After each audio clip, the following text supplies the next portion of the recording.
Un año ya. Un año Un año y un día, de, del 9 del 12. entre otras cosas, ¿no? No, pensé que iba por eso. De la asunción del presidente Alberto Fernández. Y vamos a analizar algunos puntos, porque considero que el mejor momento de Alberto Fernández como presidente fue cuando le tocó anunciar la primera cuarentena y diseñar la estrategia contra el nuevo coronavirus en aquel entonces, que llegaba desde Europa y China. Allí se mostraba como un líder democrático, con capacidad de anticipación, de diálogo con la oposición, firme a la hora de tomar decisiones, difíciles pero necesarias, ¿no? Allí veíamos a un presidente que explicaba, era aplaudido por la clase media, por sus brillantes disertaciones y sus famosas filminas, consultaba permanentemente a científicos, se rodeaba de los mejores.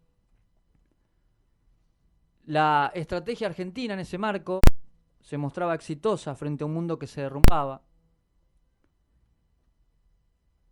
A un año de su asunción, Alberto Fernández tiene dificultades en todas las áreas de gobierno y no termina de hacer pie en casi ninguna.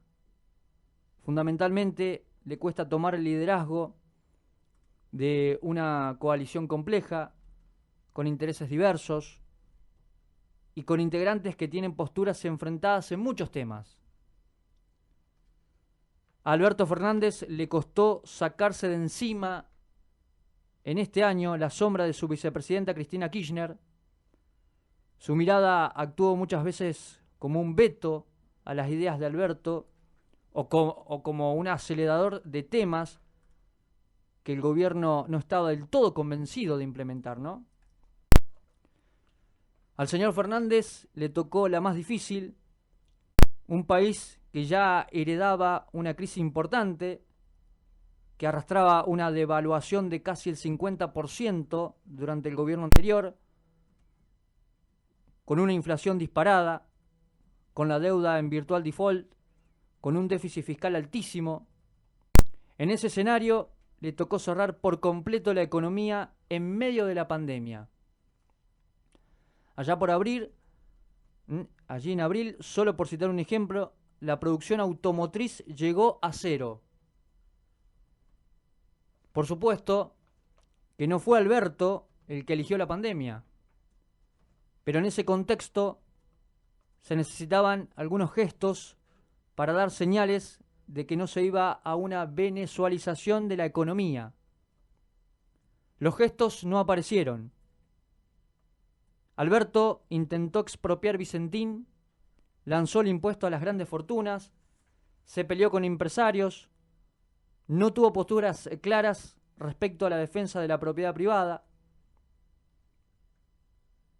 Todo esto en un momento en que el Estado prohibía el normal funcionamiento de las actividades. Allí negociaba la deuda, se esperaba que el país pudiera recuperar la confianza, ¿no? Pero eso no pasó. Siguió el drenaje de dólares del central, tuvieron que endurecer el cepo y en algún momento de este año el dólar paralelo, el dólar blue, rozó los 200 pesos. Quizás el punto más flojo de la gestión de Alberto en este año tenga que ver con la educación. No solo cerró las escuelas, en un primer momento por consejo de los epidemiólogos, sino que ignoró completamente el problema de mantener a los chicos sin clases presenciales. Alberto Fernández focalizó su política educativa en proteger a los docentes frente a la pandemia.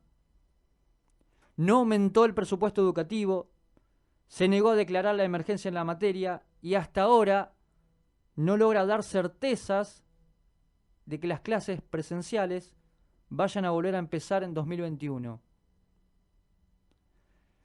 Aun cuando en el resto de los países del mundo y la Organización Mundial de la Salud advirtieron, ¿no?, que es importante que las escuelas sigan abiertas pese a la pandemia. En el marco de su equipo propio, no logró armonizar un equipo de trabajo. El gabinete quedó completamente loteado desde el principio y con el correr de los meses se notó cierta lentitud en la toma de decisiones. Allí la presencia de Cristina Fernández de Kirchner, que se observó en todas las áreas, y ella misma reconoció que hay funcionarios que no funcionan. ¿Se acuerda de la famosa carta? En los primeros días de gobierno, antes de la pandemia, Alberto repetía a sus funcionarios que ellos se dedicarán a gestionar y que él se encargaría de la política. Dijo que él gobernaría con 24 gobernadores, casi un primero entre pares, ¿no? Como se dice en la jerga de la política. También dijo que se iba a convocar al diálogo, que iba a conformar un Consejo Económico y Social para discutir en una misma mesa con sindicatos y trabajadores, que iba a convocar a la oposición, lo hizo durante la primera parte de la pandemia, luego rompió con Rodríguez Larreta, dijo que iba a conformar una mesa del hambre para tratar el problema más urgente de la Argentina, pero todo eso quedó interrumpido. Quizás fue por la pandemia, quizás por la propia lentitud, ¿no?, de Alberto a la hora de tomar decisiones. Por lo que sea, esa promesa de campaña quedó incumplida. Y al gobierno de Alberto, que contrastaba en el imaginario con la gestión empresarial de Macri, ¿no?, le terminó faltando política. Terminó esa inyección política, ¿no?, para muñequear en estos momentos difíciles. El gobierno desoyó las críticas opositoras, no amplió la cantidad de testeos, ni el equipo de asesores, ni avanzó con la idea de la cuarentena valvular focalizada, esto es, abro en un lado, cierro. Todo se resumió a lo que hacía Buenos Aires. Si Buenos Aires cerraba, se cerraba toda la Argentina. Después, en el peor momento, le delegó esa situación a cada una de las provincias. Sin embargo, Argentina evitó la tan temida saturación del sistema sanitario. Esto es un gran punto para Alberto Fernández. Y aquí el éxito o el fracaso lo vamos a saber luego que pase todo esto, ¿no? En el plano judicial, Alberto presentó un proyecto para reformar la justicia, armó una comisión de juristas para analizar otros cambios en la justicia, presentó un candidato a procurador, su pliego está cajoneado. En este sentido, las ideas de Alberto sobre la justicia quedaron en una suerte de empate, sin consenso con la oposición. Quizás uno de los logros fue lo hecho por Martín Guzmán, ministro de Economía debutante en política, que asumió el desafío de renegociar la deuda, se tomó su tiempo, logró los resultados. Lamentablemente no le pudo sacar el jugo ante esos resultados que incluso la oposición lo destacó. Por ejemplo, Hernán Lacunza y el señor Luis Caputo. ¿Dónde estará el señor Caputo, no? El 40% de pobreza, medido por la UCA, se explica por la situación económica. Desde lo social el gobierno logró contener la crisis, al menos por ahora. Igual no es nada para enorgullecerse, ¿no? Pero no es poco, ¿no?, que el país no haya volado por el aire en medio de una pandemia y una cuarentena eterna. La ayuda social fue poca, pero llegó, se evitaron los saqueos y se logró que en un contexto horrible la gente se quedara en sus barrios. Esto hay que decirlo con altibajos. La tarjeta alimentaria, el IFE, la ATP, llegaron y sirvieron como dique de contención. Alberto Fernández también se comprometió con las cuestiones de género, cumplió. De hecho, se está por votar la interrupción voluntaria del embarazo y el proyecto de los 1000 días, que seguramente va a salir este año. Un punto también para festejar en el gobierno de Alberto Fernández.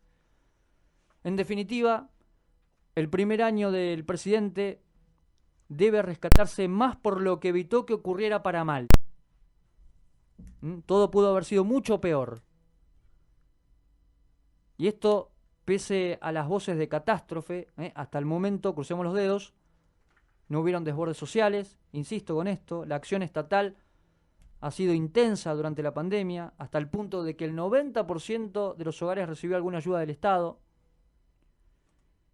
Ese es un punto a favor del presidente. En todo lo demás, ha sido un presidente de la nación confuso y confundido.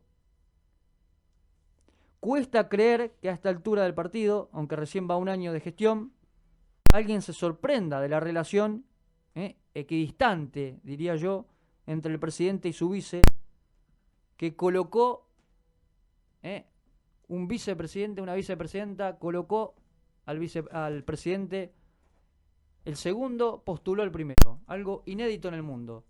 Lo cierto es que ha pasado un año, 12 meses ya de la gestión de Alberto Fernández.